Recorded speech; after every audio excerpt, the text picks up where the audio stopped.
Muy tarde. Bien, pues bueno, vamos a comenzar precisamente con el tema de hoy.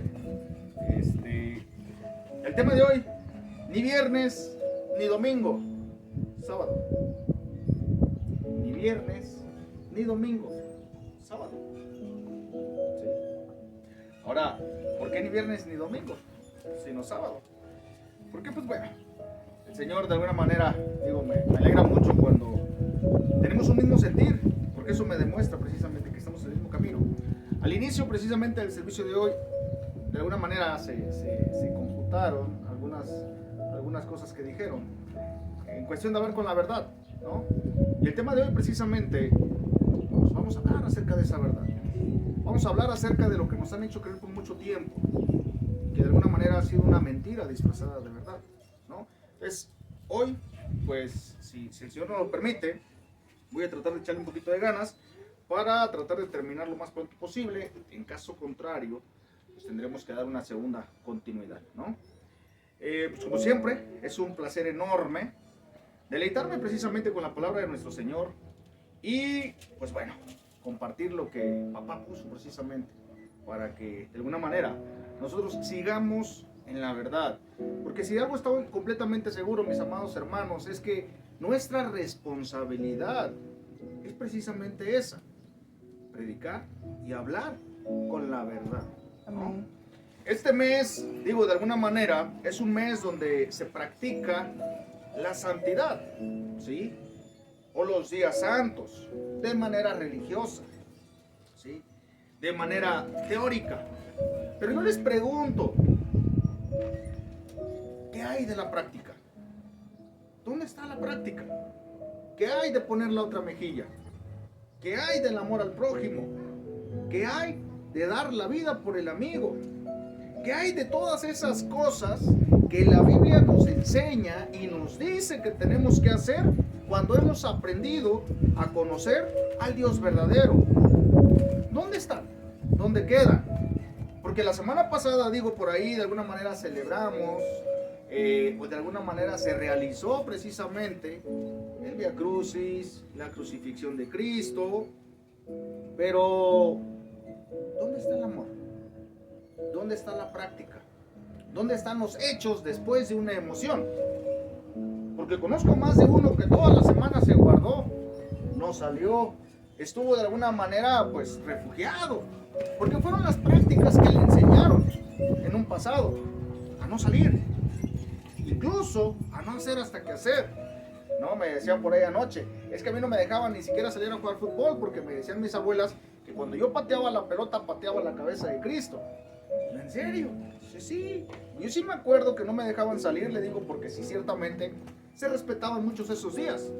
Pero una vez que pasaban esos días, la vida regresaba a la normalidad y empezabas a hacer lo que no habías hecho en 3 días, en 4 días.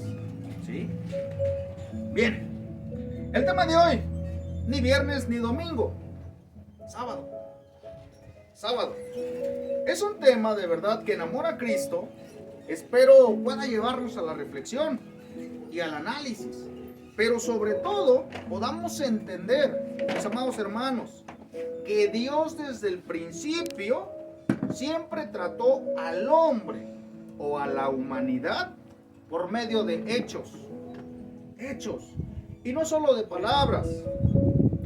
Todos en alguna ocasión hemos escuchado hablar y hemos de alguna manera escuchado decir también que somos los hermanos separados, que somos los protestantes, o somos los que decimos que hablamos con Dios. Pero hoy quiero de verdad que conozcamos, y si ya la conocemos, que recordemos un poquito acerca precisamente de dónde es que nace la religión. ¿Cómo es que nace la religión? ¿Sí? Porque si bien es cierto que hay una religión que es la más grande de todas a nivel mundial, ¿sí? Y esa ya la sabemos cuál es. Pero, ¿cómo nace? ¿Cómo surge? ¿De dónde sale? ¿Sí? Esa religión precisamente que es la que inventa falacias en contra de la palabra de Dios, como te lo dije desde el principio. estamos precisamente nosotros para hablar de la verdad. Y no para perseguir, no para seguir ideologías que no están sustentadas en la palabra del Señor. ¿Sí?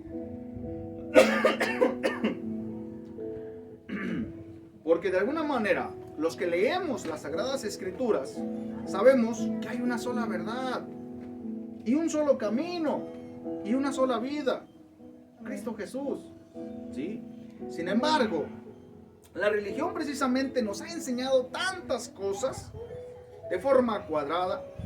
Han metido a Dios dentro de una caja que nos es necesario sacarlo de ahí, sacudirnos precisamente esas ideas o esas ideologías que traemos arrastrando por años, ¿sí?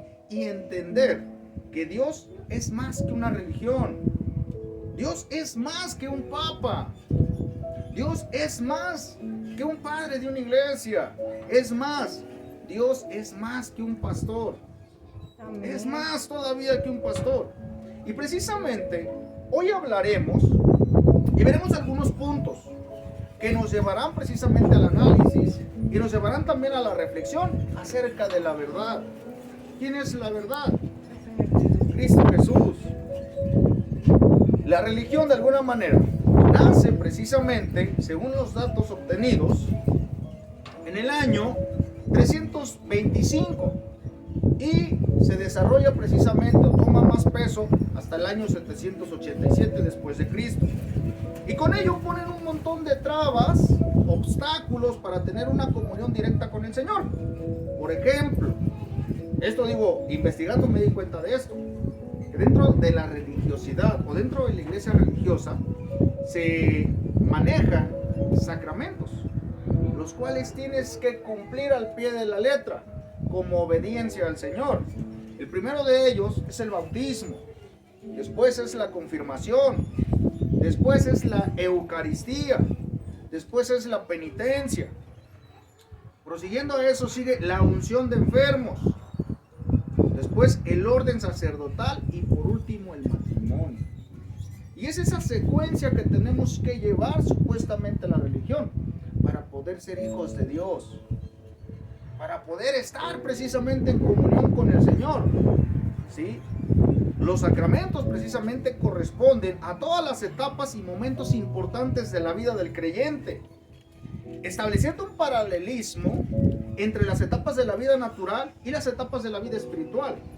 Así los sacramentos se pueden clasificar en tres grupos todavía: los sacramentos de la iniciación cristiana, los sacramentos de la curación y los sacramentos al servicio de la comunión y la misión de los fieles. Es decir, todo esto es lo que de alguna manera aprendimos, porque es lo que nos han enseñado. Es una mentira disfrazada de verdad. Porque quiénes o cuántos, mejor dicho, no crecimos creyendo que para que te pudieras casar tienes que cumplir con un montón de requisitos. ¿Sí? Dentro de esta organización o dentro de esta iglesia religiosa existe una jerarquía, ¿sí? En la que el clero ordenado está dividido en obispos, presbiterios y diáconos. El clero está organizado de forma jerárquica, pero tiene en cuenta la comunión de los fieles. Cada miembro del clero depende de una autoridad superior, pero la autoridad superior debe ejercer su gobierno teniendo en cuenta la comunidad a través de consultas, reuniones o intercambios de ideas. ¿Qué pasa si no cumples con uno de estos objetivos, trabas, limitantes dentro de esta religión? Simple y sencillamente no eres hijo de Dios. Simple y sencillamente no perteneces a la iglesia. Eres aceptado, pero no perteneces. Y te lo dejan muy claro, muy marcado, que tienes que cumplir con estos sacramentos. ¿Sí? Qué difícil hacen. Qué difícil hacen precisamente tener una comunión. Y qué difícil de verdad le hacen ver o creer al hombre que es tener una comunión con el Señor. Cuando los que hemos leído la palabra de Dios sabemos perfectamente que esto es ¿qué? Una mentira. Una mentira. como te lo dije desde el principio, es importante y es necesario que hablemos con la verdad. Y que ciertamente esta teoría es algo que de alguna manera, pues es eso, teoría, ¿sí? Es necesario que conozcamos la verdad, ¿sí? ¿Sabes algo? Dios no busca una religión. Dios no busca una religión. Es más, me atrevo a decir que Dios no quiere una religión. Dios quiere una comunión. Eso es lo que el Señor pide. Eso es lo que el Señor quiere, una comunión. Tanto es así que desde el principio el objetivo principal de Dios ha sido precisamente comunicarse con el hombre, con la humanidad. Desde el principio, con Adán y Eva. Posteriormente el hombre se fue alejando del Señor. ¿Sí? Vivir de manera religiosa es vivir cargando con más peso del que ya tienes, del que ya traes. Vivir en religión es creer que solo hay uno con un superpoder enorme después de Cristo, que es el Papa. Es creer que te tienes que confesar con otro hombre, humano, carne, para ser perdonado de tus pecados. Poniendo en mentira la palabra del Señor cuando dice en Mateo 6:6, cuando alguno de ustedes ore, hágalo a solas, vaya a su cuarto, cierre la puerta y hable allí en secreto con Dios, su Padre, pues Él da lo que se le pide en secreto. No dice la palabra del Señor, vayan con su superior en la fe, vayan con el pastor, vayan con el Padre y confiésense. No dice eso la palabra, ¿sí? No dice vayan y cuéntenle en secreto a Él todo lo que hice mal o todo lo que hiciste. Es muy clara la palabra del Señor cuando dice, ve a tu aposento, a tu cuarto y habla con el Señor en lo secreto. Y cuéntale y dile. ¿Sí?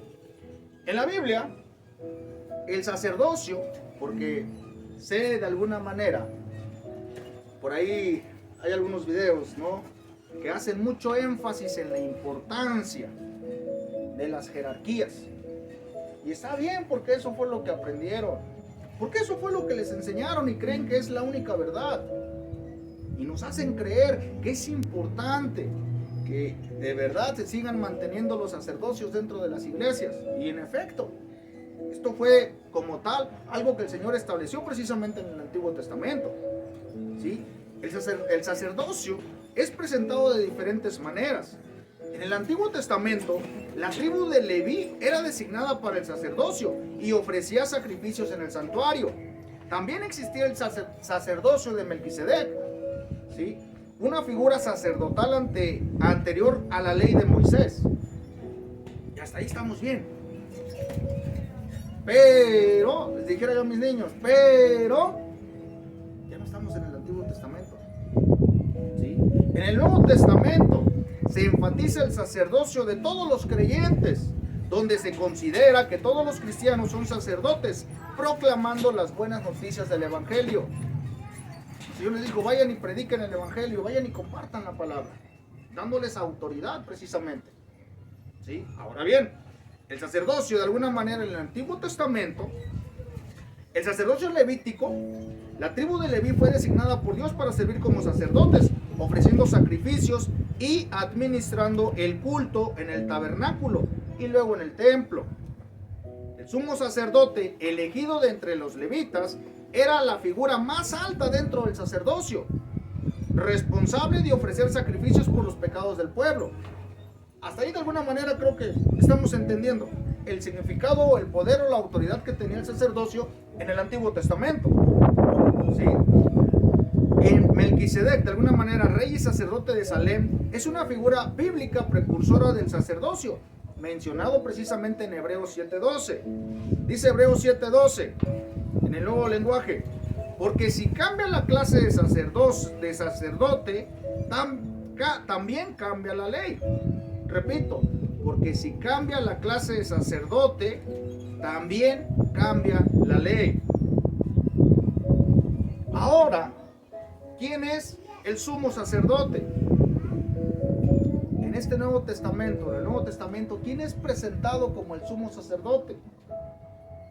Cristo Jesús. ¿Sí? Jesús es presentado como el sumo sacerdote, que ofrece el sacrificio perfecto para la expiación de los pecados.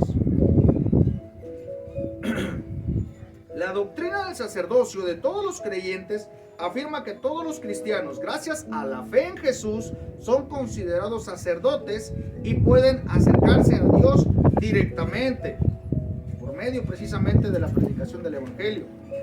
¿Sí? Los creyentes en su papel de sacerdotes están llamados a predicar el Evangelio y a ser testigos de la luz de Dios en el mundo.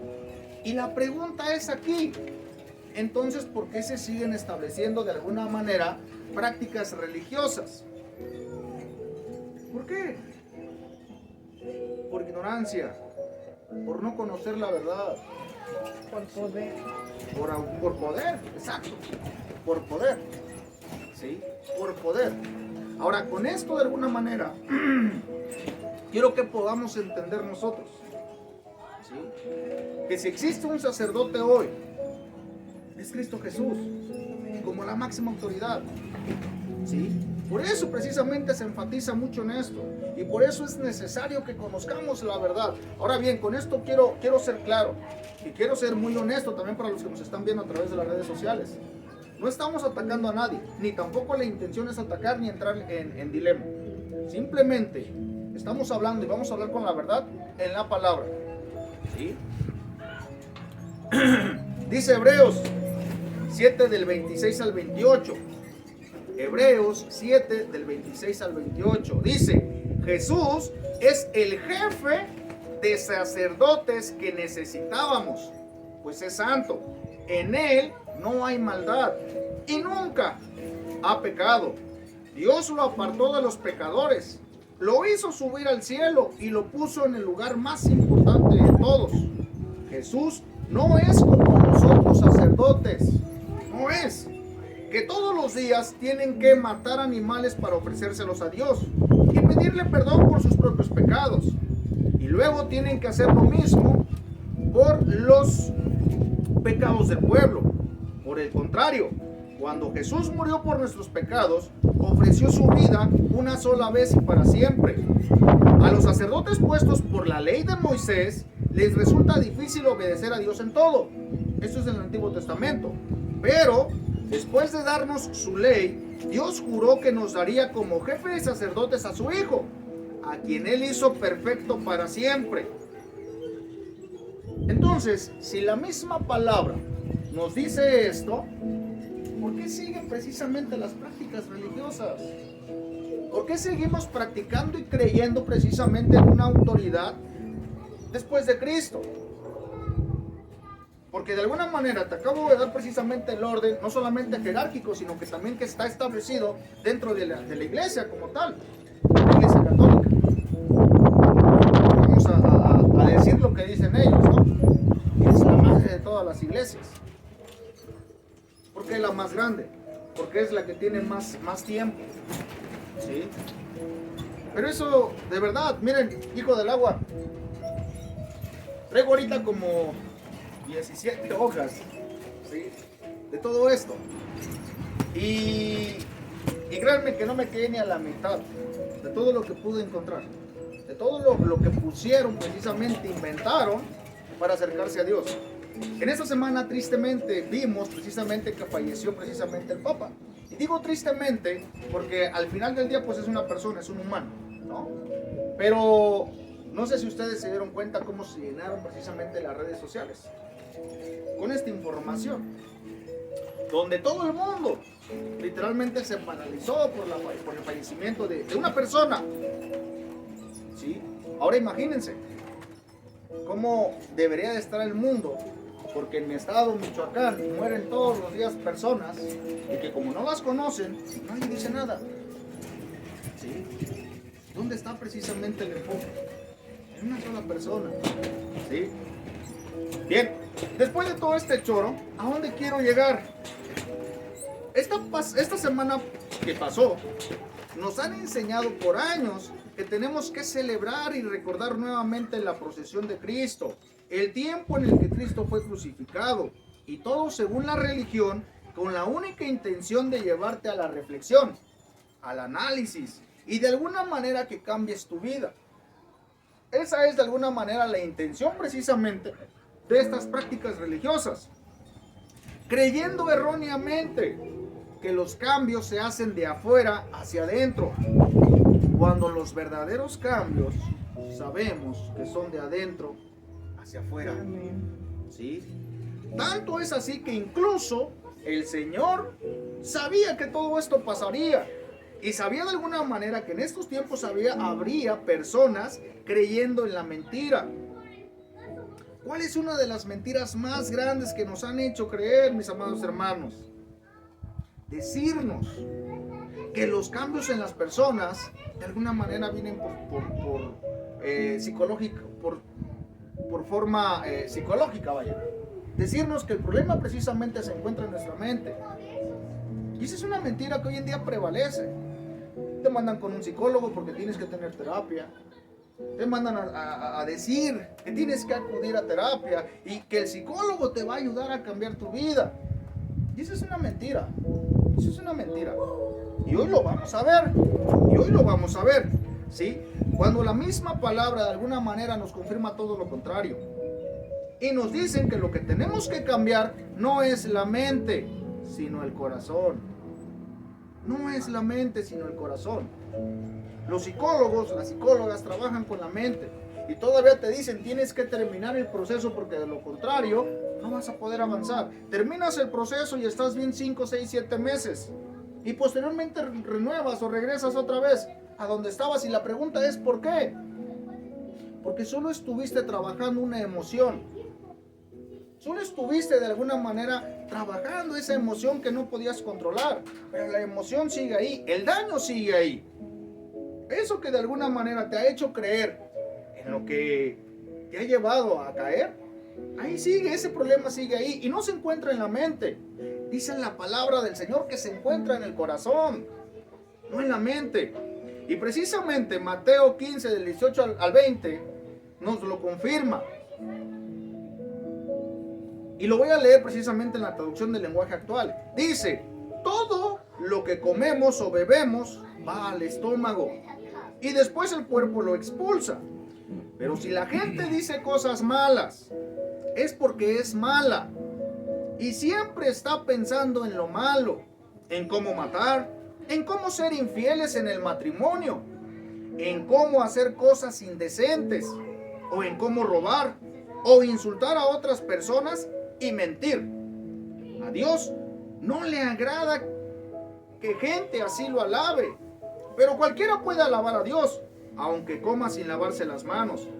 Y no precisamente como nos han hecho entender o creer de alguna manera de forma religiosa. Y no precisamente así. ¿Sí? El principal problema de nosotros se encuentra en el corazón. Y de alguna manera esto lo sabemos precisamente porque conocemos la verdad. Hoy te lo dije desde el principio, es necesario hablar precisamente de algunas mentiras que han prevalecido y que se siguen practicando. ¿Sí? Esta semana que pasó nos enseñaron toda una procesión. Pero si nos basamos en la palabra de Dios, que es la Biblia, y ojo con esto, Biblia que la Iglesia Católica se adjudica como propia. Porque si bien es cierto que fueron principales precisamente personajes que estaban incorporados o que estuvieron incorporados, los que reunieron todos los papiros e hicieron la Biblia, no significa que ellos la hayan inventado. Como ellos dicen, es que nosotros fuimos los que hicimos la Biblia. A ver, espérame. ¿Sí? No es así. Si bien es cierto que fueron, dígame. Pues es que sí tienen muchos libros apócrifos. Sí. Biblia. Sí, sí tienen muchos.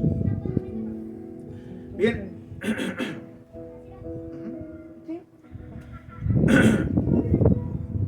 Dice, si bien es cierto que la Biblia, que la Iglesia Católica se adjudica como propia la Biblia, que ellos fueron los que la armaron, no fueron ellos de alguna manera los que la inventaron, porque es palabra del Señor. ¿Sí? Si de algo sí tienen razón, es que de alguna manera fueron los primeros congregantes de su iglesia, que fueron los que recopilaron los papiros y armaron lo que hoy conocemos como Biblia. También es cierto que la Biblia no establece que la crucifixión de Cristo deba realizarse cada año. Ojo con esto, no establece, no lo dice, ¿sí? El Nuevo Testamento narra la crucifixión como un evento histórico único que ocurrió en un momento específico, no como una práctica repetitiva. Ojo con esto, no como una práctica repetitiva. Tradiciones. La Biblia sí destaca la importancia de la crucifixión y resurrección de Jesús como el evento central de la historia de la salvación, no como una ceremonia anual. No como una ceremonia anual. ¿Sí? El Nuevo Testamento describe la crucifixión de Jesús en los siguientes pasajes. Y son precisamente los pasajes que les pedí que me apoyaran a leer. Esto con la intención de que conozcamos, ya sabemos. ¿Sí? Dice Mateo 27 del 27 al 61. Los voy a leer en la Sí, por favor. lenguaje actual. Sí. Dice: los soldados de Pilato llevaron a Jesús al patio del cuartel y llamaron al resto de la tropa. Allí desvistieron a Jesús y le pusieron un manto rojo. Colocaron en la cabeza una corona hecha con ramas de espinos y le pusieron una vara en la mano derecha. Luego se arrodillaron ante él y en son de burla le decían: ¡Viva el rey de los judíos!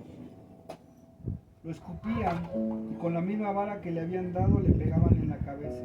Cuando se cansaron de burlarse de él, le quitaron el manto, le pusieron su propia ropa y se lo llevaron para clavarlo en la cruz. Los soldados salieron con Jesús en el camino, encontraron a un hombre llamado Simón, que era del pueblo de Cirene, y obligaron a este hombre a cargar la cruz de Jesús. Cuando llegaron a un lugar llamado el Gólgota, que quiere decir la calavera, le dieron vino mezclado con una hierba amarga, la cual servía para aliviar los dolores. Jesús lo probó, pero no quiso beberlo. Los soldados clavaron a Jesús en la cruz y luego hicieron un sorteo para ver quién de ellos se quedaba con su ropa. También colocaron un letrero por encima de la cabeza de Jesús para explicar por qué lo habían clavado en la cruz. El letrero decía: este es Jesús, el rey de los judíos. Junto con Jesús clavaron también a dos bandidos y los pusieron uno a su derecha y el otro a su izquierda. Luego los soldados se sentaron para vigilarlos. La gente pasaba por allí, insultaba a Jesús y se burlaba de él, haciéndole muecas y diciéndole: tú dijiste que podías destruir el templo y construirlo de nuevo en 3 días. Si tienes tanto poder, sálvate a ti mismo. Si eres el Hijo de Dios, baja de la cruz. También los sacerdotes principales, los maestros de la ley y los líderes del pueblo se burlaban de él. Decían: este salvó a otros, pero no puede salvarse a sí mismo. Dice que es el rey de Israel. Pues que baje de la cruz y creeremos en él. Dijo que confiaba en Dios y que era el Hijo de Dios. Pues si en verdad Dios lo ama, que lo salve ahora. Y también insultaban a Jesús los bandidos que fueron clavados a su lado. Desde el mediodía hasta las 3 de la tarde el cielo se puso oscuro. A esa hora Jesús gritó con mucha fuerza: Elí, Elí, lema sabactini, que quiere decir: Dios mío, ¿por qué me has abandonado? Algunos de los que estaban allí lo oyeron y dijeron: está llamando al profeta Elías. Uno de ellos buscó enseguida una esponja y le empapó con vinagre, la ató al extremo de un palo alto y se la acercó a Jesús para que lo bebiera. Los demás observaban y le dijeron: déjalo, vamos a ver si Elías viene a salvarlo. Jesús lanzó otro fuerte grito y murió. En aquel momento la cortina del templo se partió en dos, de arriba a abajo. La tierra tembló y las rocas se partieron. Las tumbas se abrieron y muchos de los que confiaban en Dios y ya habían muerto volvieron a vivir. Después de que Jesús resucitó, esas personas entraron en Jerusalén y mucha gente las vio. El oficial romano y los soldados que vigilaban a Jesús sintieron el terremoto y vieron todo lo que pasaba. Temblando de miedo dijeron: es verdad, este hombre era el Hijo de Dios. Había allí muchas mujeres que miraban desde lejos. Ellas habían seguido y ayudado a Jesús durante su viaje desde Galilea. Entre esas mujeres estaban María Magdalena, María madre de Santiago y José, y la esposa de Zebedeo. Al anochecer,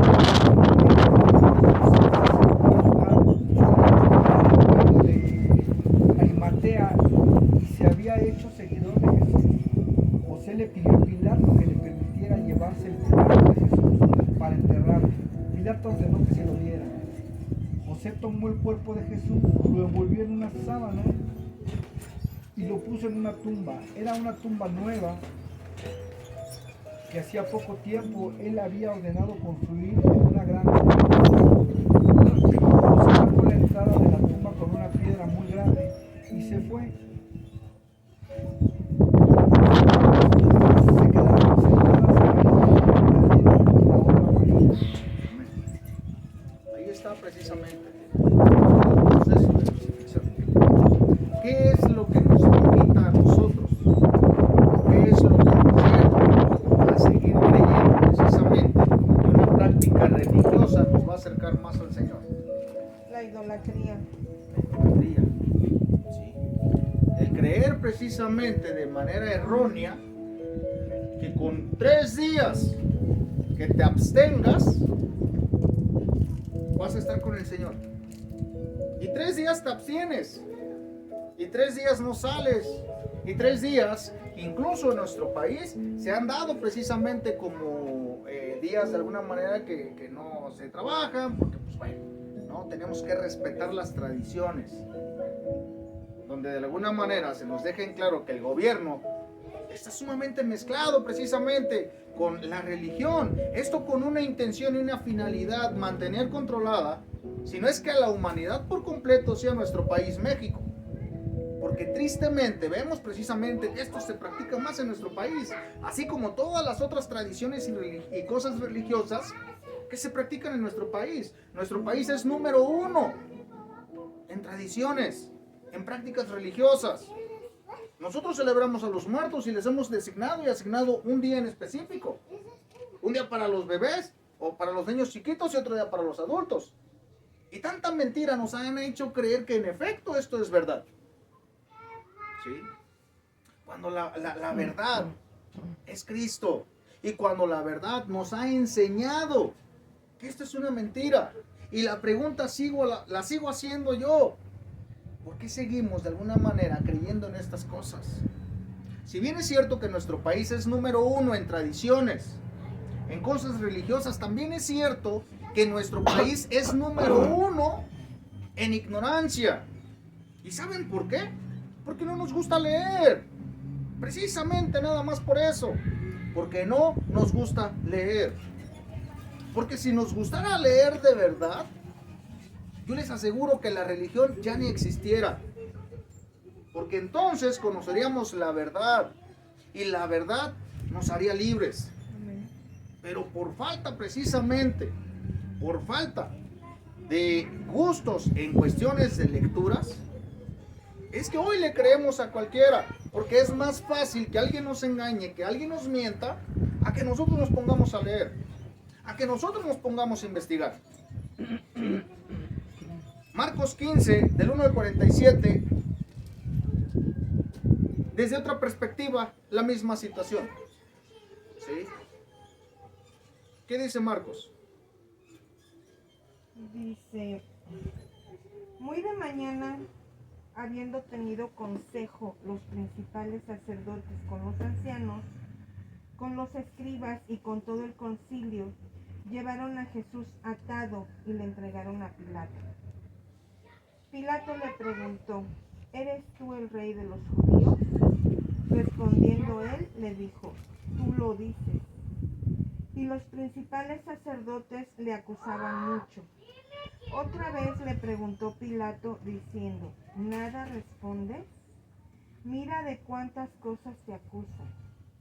Mas Jesús ni aun con eso respondió, de modo que Pilato se maravillaba.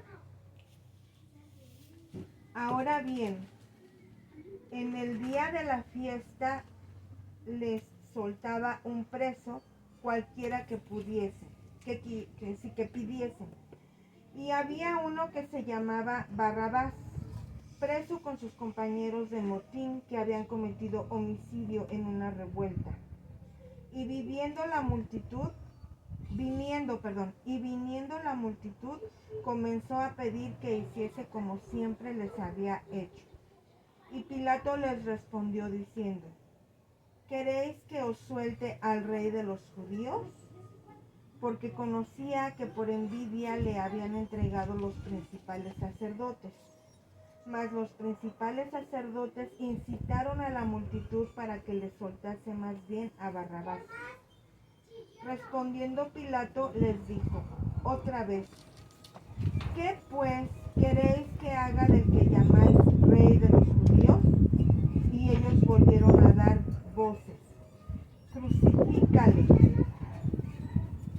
Pilato les decía, pues ¿qué mal ha hecho? Pero ellos gritaban aún más, crucifícale. Y Pilato, queriendo satisfacer al pueblo, le soltó a Barrabás y entregó a Jesús, después de azotarle para que fuese crucificado. Entonces los soldados le llevaron dentro del atrio, esto es, al pretorio, y convocaron a toda la compañía. Y le vistieron de púrpura y poniéndole una corona tejida de espinas. Comenzaron luego a saludarle, salve, rey de los judíos. Y le golpeaban en la cabeza con una caña, y le escupían, y puestos de rodillas le hacían reverencia. Después de haberle escarnecido, le desnudaron la púrpura y le pusieron sus propios vestidos, y le sacaron para crucificarlo. Y obligaron a uno que pasaba, Simón de Cirene, padre de Alejandro y de Rufo, que venía del campo, a que le llevase la cruz. Y le llevaron a un lugar llamado Gólgota, que traducido es lugar de la calavera. Y le dieron a beber vino mezclado con mirra, mas él no tomó. Y cuando le hubieron crucificado, repartieron entre sí sus vestidos, echando suertes sobre ellos para ver qué se llevaría cada uno. Era la hora tercera cuando le crucificaron, y el título escrito de su causa era El Rey de los Judíos. Crucificaron también con él a dos ladrones, uno a su derecha y el otro a su izquierda. Y se cumplió la escritura que dice, y fue contado por los inicuos. Y los que pasaban le injuriaban, meneando la cabeza y diciendo, va, tú que derribas el templo de Dios y en 3 días lo reedificas, sálvate a ti mismo y desciende de la cruz. De esta manera también los principales sacerdotes, escarneciendo, se decían unos a otros con los escribas, a otros salvó y a sí mismo no se puede salvar. El Cristo, Rey de Israel, desciende ahora de la cruz para que veamos y creamos. También los que estaban crucificados con él le injuriaban. Cuando vino la hora sexta, hubo tinieblas sobre toda la tierra hasta la hora novena. Y a la hora novena Jesús clamó a gran voz diciendo, Eloi, Eloi, lama sabactani, que traducido es, Dios mío, ¿por qué me has desamparado? Y algunos de los que estaban allí decían al oírlo, mirad, llama a Elías. Y corrió uno y empapando una esponja en vinagre y poniéndola en la boca, en una caña le dio a beber, diciendo, dejad, veamos si viene Elías a bajar. Mas Jesús, dando una gran voz, expiró. Entonces el velo del templo se rasgó en dos de arriba abajo, Y el centurión que estaba frente a él, viendo que después de clamar había encontrado así, dijo: verdaderamente este hombre era hijo de Dios. También había algunas mujeres mirando de lejos, entre las cuales estaban María Magdalena, María la madre de Jacobo el menor y de José y Salomé, quienes cuando él estaba en Galilea le seguían y le servían, y otras muchas que habían subido con él a Jerusalén. Cuando llegó la noche, porque era la preparación, es decir, la víspera del día de reposo, José de Arimatea, miembro noble del concilio, que también esperaba el reino de Dios, vino y entró osadamente a Pilato y pidió el cuerpo de Jesús. Pilato se sorprendió de que ya hubiese muerto, y haciendo venir al centurión le preguntó si ya estaba muerto. E informado por el centurión, dio el cuerpo a José, el cual compró una sábana y quitándolo, lo envolvió en la sábana y lo puso en un sepulcro que estaba cavado en una peña, e hizo rodar una piedra a la entrada del sepulcro. Y María Magdalena y María, madre de José, miraban dónde lo ponían. Amén. Amén. Ya vimos cómo Mateo y cómo Marcos nos dan a conocer la misma historia desde diferentes perspectivas. De alguna manera contando detalles de manera diferente por pura lógica. ¿Por qué por pura lógica? Porque obviamente probablemente estaban en distintos puntos y observaban cosas diferentes. Sin embargo, el objetivo era el mismo: transmitir precisamente lo que tenían que transmitir. Hasta aquí, en donde menciona que se tiene que llevar año con año. En ningún lado. Llevamos 2 evangelios de los 4. ¿Sí? Dice Juan 19 del 1 al 38. Entonces Pilato ordenó que le dieran azotes a Jesús. Luego los soldados romanos hicieron una corona de espinas y se la pusieron a Jesús. También le pusieron un manto de color rojo oscuro, y acercándose a él dijeron: ¡viva el rey de los judíos!, y lo golpeaban en la cara. Pilato volvió a salir y dijo a la gente: escuchen, ordené que traigan a Jesús de nuevo. Yo no creo que sea culpable de nada malo.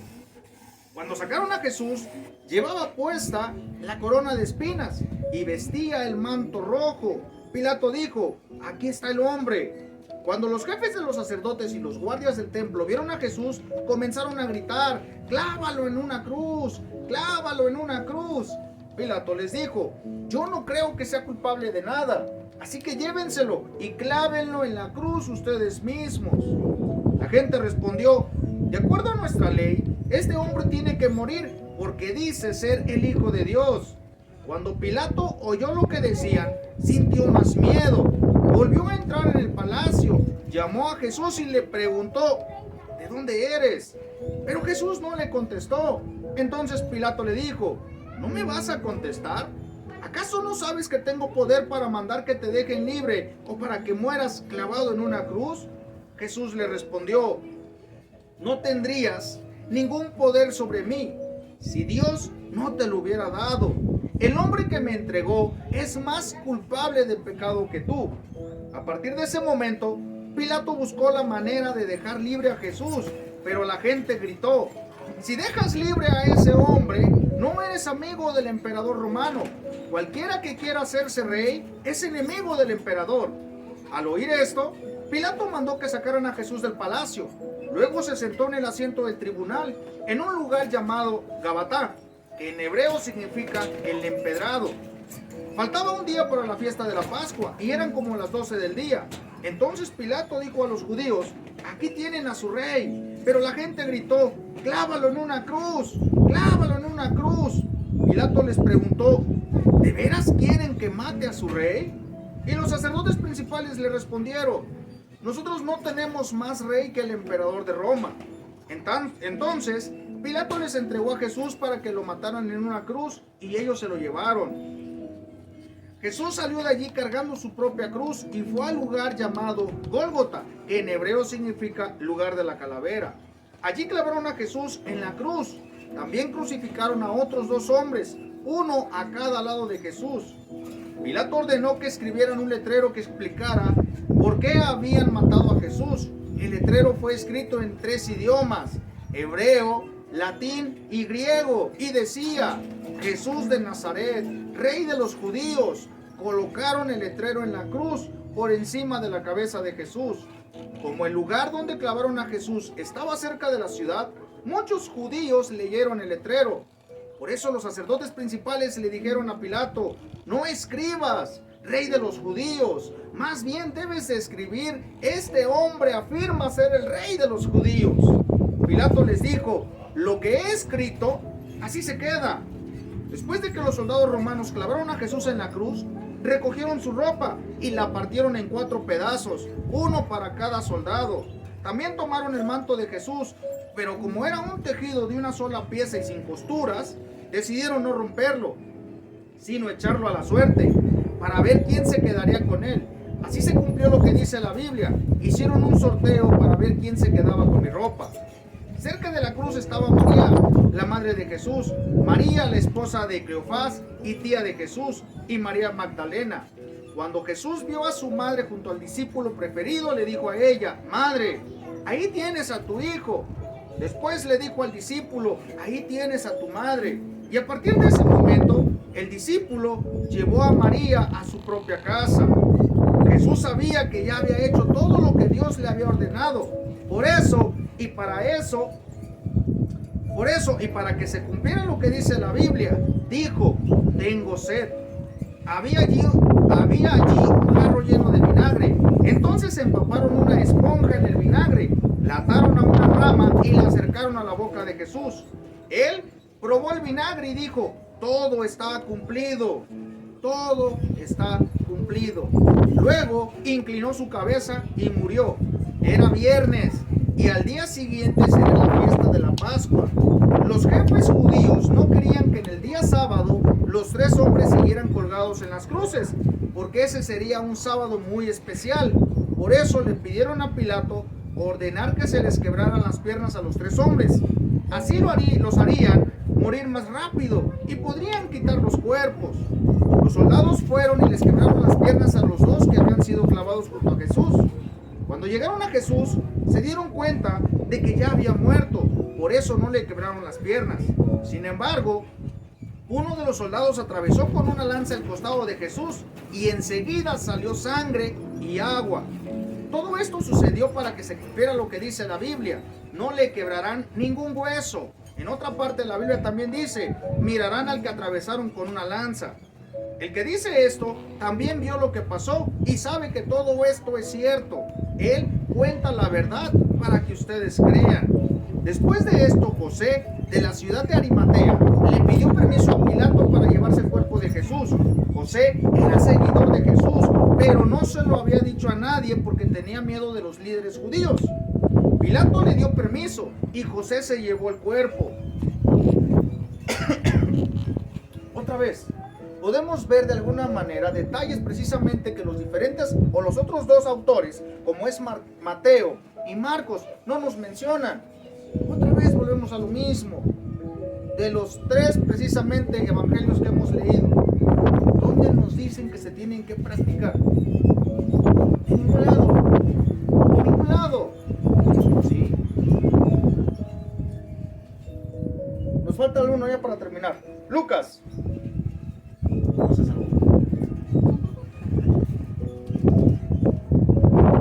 Lucas, sí.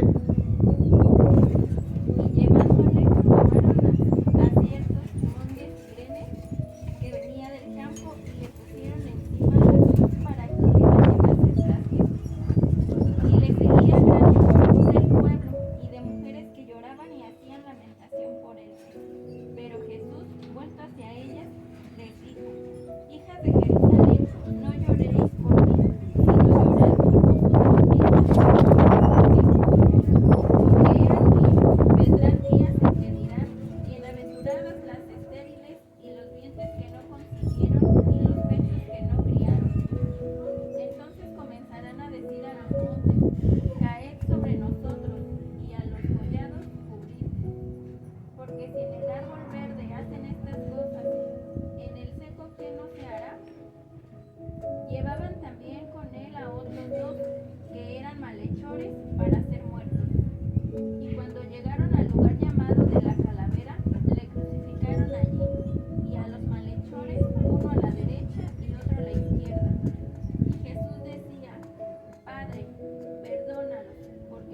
saben lo que hacen. Y repartieron entre sí sus vestidos, echando suertes. Y el pueblo estaba mirando, y aún los gobernantes se burlaban de él, diciendo: a otro salvó, sálvese a sí mismo, si este es el Cristo, el escogido de Dios. Los soldados también le escarnecían, acercándose y presentándole vinagre, y diciendo: si tú eres el rey de los judíos, sálvate a ti mismo. Habían también sobre él un título escrito con letras griegas, latinas y hebreas: este es el rey de los judíos. Y uno de los malhechores que estaban colgados le injuriaba diciendo: si tú eres el Cristo, sálvate a ti mismo y a nosotros. Respondiendo el otro, le reprendió diciendo: ¿ni aún temes tú a Dios, estando en la misma condenación? Nosotros, a la verdad, justamente padecemos, porque recibimos lo que merecieron nuestros hechos, mas este ningún mal hizo. Y dijo a Jesús: acuérdate de mí cuando vengas en tu reino. Entonces Jesús le dijo: de cierto te digo que hoy estarás conmigo en el paraíso. Cuando era como la hora sexta, hubo tinieblas sobre toda la tierra hasta la hora novena. Y el sol se oscureció, y el velo del templo se rasgó por la mitad. Entonces Jesús, clamando a gran voz, dijo: Padre, en tus manos encomiendo mi espíritu. Y habiendo dicho esto, expiró. Cuando el centurión vio lo que estaba acontecido, dio gloria a Dios, diciendo: verdaderamente este hombre era justo. Y toda la multitud de los que estaban presentes en este espectáculo, viendo lo que estaba acontecido, se volvían golpeándose el pecho. Pero todos sus conocidos y las mujeres que le habían seguido desde Galilea estaban lejos mirando estas cosas. Había un varón llamado José de Arimatea, ciudad de Judea, el cual era miembro del concilio, varón bueno y justo. Este, que también estaba en el reino de Dios y no había consentido en el acuerdo ni en los hechos de ellos, fue a Pilato y pidió el cuerpo de Jesús, y quitándolo, lo envolvió en una sábana y lo puso en un sepulcro abierto en una peña, en el cual aún no se había puesto a nadie. Era día de la preparación y estaba para comenzar el día de reposo. Y las mujeres que habían venido con él desde Galilea vieron también y vieron el sepulcro y cómo fue puesto su cuerpo. Y vueltas prepararon especias aromáticas y ungüentos y descansaron en el día de reposo conforme al mandamiento. Bien, en resumen, la Biblia no establece la crucifixión como una práctica anual. ¿Y sabes qué es lo más sorprendente otra vez? Supongamos que tienen razón, que ellos sí inventaron, que ellos sí armaron, que ellos sí hicieron. ¿Por qué no respetan lo que dice la Biblia? Supongamos que tienen razón, que ellos son los que conocen la Biblia al derecho y al revés. ¿Por qué siguen violentando precisamente la palabra? ¿Por qué siguen realizando estas prácticas anuales? Hay algo que me encanta precisamente en Juan 19:29, que dice: todo está cumplido. Todo. Ya no tienes nada que hacer porque ya todo está hecho. El Señor ya lo hizo. ¿Sí? Después inclinó su cabeza y murió. ¿Y por qué de alguna manera seguimos practicando, queremos seguir haciendo precisamente lo que el Señor hizo? Dejando de alguna manera de lado el sacrificio. Dejando de lado ese sacrificio. ¿Sí? El Nuevo Testamento describe la crucifixión como un evento histórico único que ocurrió en el pasado. La Pascua cristiana, que celebra la resurrección de Jesús, es una celebración anual que conmemora la resurrección, no la crucifixión. Tenemos que celebrar la resurrección, tenemos que celebrar y creer que tenemos un Dios vivo. Ese es el Dios que tenemos, un Dios vivo, no un Dios muerto, no un Dios crucificado. ¿Sí?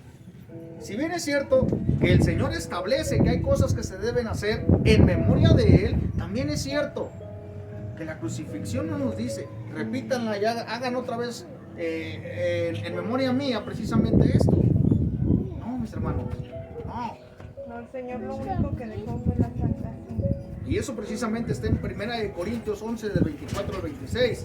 Dice, Dios dio gracias a Dios, lo partió en pedazos y dijo, esto es mi cuerpo que es entregado en favor de ustedes. Cuando coman de este pan, acuérdense de mí. Y Lucas 22, 19 también lo dice. Luego tomó el pan, lo partió, dio gracias y les dio, al tiempo que decía, esto es mi cuerpo, que por ustedes es entregado. Hagan esto en memoria de mí. Eso es lo que el Señor precisamente pidió que siguiéramos haciendo. Nada más. No la crucifixión, no el proceso, ¿sí? No la marcha del silencio. Eso no lo pidió el Señor. Pero otra vez, ¿por qué seguimos practicando cosas de manera religiosa? Por ignorantes, y perdón por la palabra. Pero de verdad, no nos gusta leer. Hoy leímos de alguna manera los 4 evangelios, donde los 4 nos dan a conocer de diversos puntos de vista un mismo suceso.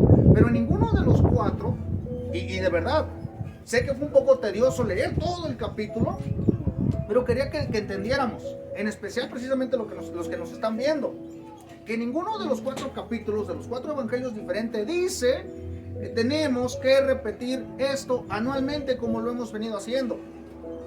Los cambios verdaderos, mis hermanos, no son de afuera hacia adentro.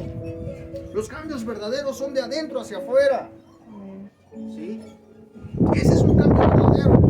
Y ese cambio solamente lo va a poder hacer el Señor si tú le permites, si tú quieres. ¿Sí? Hasta aquí de alguna manera ya vimos precisamente las prácticas religiosas que no edifican en nada, pero tomando desde aquí y lo que nos dicen que ocurrió, Cristo crucificado un viernes y resucitó un domingo, yo me pregunto, ¿qué pasó en sábado? Porque el tema de hoy se centra precisamente en el sábado, no en el viernes ni en el domingo, sino en sábado, que por cuestiones de tiempo lo vamos a dejar precisamente en una segunda parte, porque hay otras, de alguna manera, falacias que nos han hecho creer y que es necesario hablar con la verdad, decir las cosas que de verdad no son verdad y que están escritas también en la palabra del Señor. ¿Sí? Vamos a dejar esto por una segunda parte precisamente por cuestiones de tiempo. Ya tenemos la hora, exactita la hora. ¿Sí?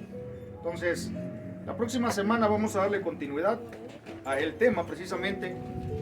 Ni viernes ni domingo, sábado. Sábado. Y precisamente con esa, no solamente autoridad que el Señor nos da, sino también con ese compromiso que tenemos de hablar con la verdad. Hablar con la verdad y decir las cosas como son. ¿Son incómodas? Sí, son incómodas. ¿Son un poquito desafiantes? Sí, también. Pero nuestro trabajo, nuestra responsabilidad es hablar siempre con la verdad, hermanos. No engañar a la gente. No decirles lo que no es, sino hablar con la verdad. Amén. Amén. Bien, hasta aquí entonces dejamos el tema de hoy. Y pues bueno,